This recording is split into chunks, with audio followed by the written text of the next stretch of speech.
अब श्री शिव भगवान युद्ध क्षेत्र से कैलाश पर्वत पर जाते हैं वापस। तो जाकर देखते हैं कि श्री देवी सती जी श्री शिव भगवान जहां पर तप करते हैं, जहां पर वो ध्यान डालते हैं, वो पाषाण पर, वो पवित्र स्थान पर ऐसे अपना सिर रखकर ऐसे सो रही है, जैसे कि श्री शिव भगवान जी के इंतजार में ही देवी सती वहीं सारी रात सारा दिन, जब से श्री शिव भगवान युद्ध क्षेत्र में गए हो तब से वहीं पर उनकी वापस उड़ीक करती करती, उनके लौटने आने की प्रतीक्षा करती करती वहीं पर सो गई। देवी सती के अश्रुओं की जो छाया थी, जो निशान थे, वो ऐसे चेहरे पर जमे हुए थे। श्री शिव भगवान गए और श्री शिव भगवान ने बड़े प्यार से देवी सती को जगाया और देवी सती श्री शिव भगवान से रुष्ट हो गई, नाराज थी कि भगवान आप शादी के पहले दिन ही मुझे अकेला इस वन में छोड़कर, कैलाश पर्वत पर छोड़कर आप युद्ध के लिए चले गए, आप युद्ध क्षेत्र में चले गए। तो श्री शिव भगवान ने कहा कि सती, जैसे कोई ना कोई प्राणी, कोई ना कोई जो रूह होती है वो किसी उपासना के हेतु ही भगवान को याद करती है, तो बात ऐसी है कि भगवान को भी जाना पड़ता है, भगवान के भी कुछ फर्ज होते हैं और श्रद्धालु के भी कुछ फर्ज होते हैं।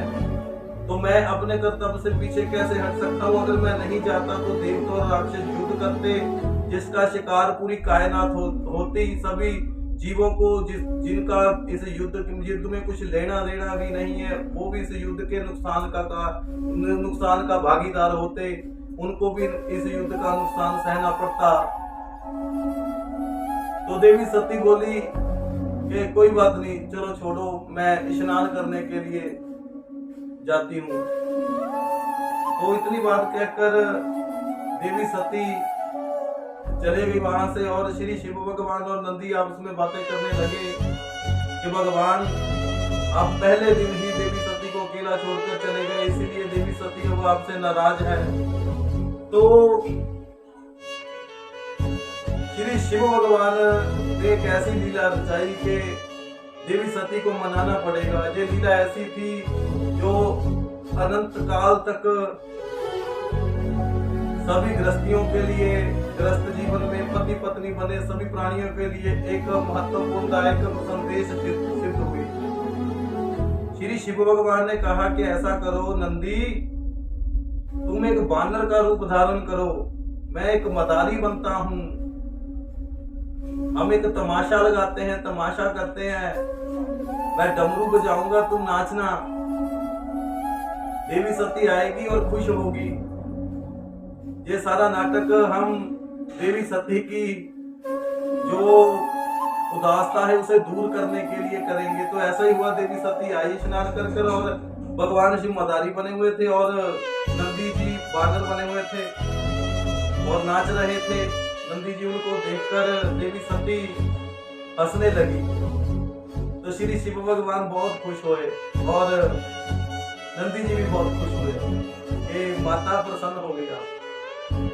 तो श्री शिव भगवान ने कहा कि मैं माफी मांगता हूँ और तुम भी मेरी इस मजबूरी को समझो, मेरे कर्तव्य को समझो कि मैं क्यों गया था। मेरा कोई ऐसे जाने का ऐसा इरादा नहीं था, क्योंकि मुझे मेरे भी कुछ कर्तव्य हैं, तो मुझे जाना ही पड़ता सृष्टि के लिए। तो बात ऐसी है। तो श्री शिव भगवान ने कहा कि अनंत काल तक आने वाले पति पत्नी इस लीला को अपने जीवन में जरूर अपनाएंगे, जो भी अपनाएंगे मैं बहुत खुश हूँगा। ये ऐसी बात है कि वो लीला ऐसी है कि श्री शिव भगवान की शिक्षा ये ऐसी है कि जिसमें श्री शिव भगवान ने कहा कि अपनी गरिमा अहंकार को त्याग कर पति और पत्नी एक दूसरे के साथ मदारी और बंदर का जैसा एक खेल था, ऐसी अपनी जीवन लीला बनाए कि अगर पति रुष्ट हो जाए तो पत्नी मनाए, अगर पत्नी रुष्ट हो जाए तो पति मनाए, अपने रिश्ते को खराब ना होने दें। क्योंकि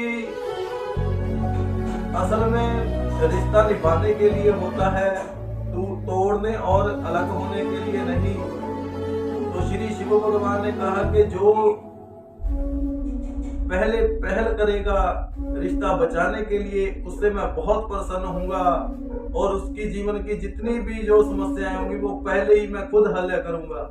तो कल आगे कथा का भाग आगे बताएंगे कि अब कैसे श्री शिव भगवान और देवी सती का जीवन है जो अब वापस कैलाश में व्यतीत होने लगता है। तभी प्रजापति दक्ष की ओर से क्या संदेश आता है।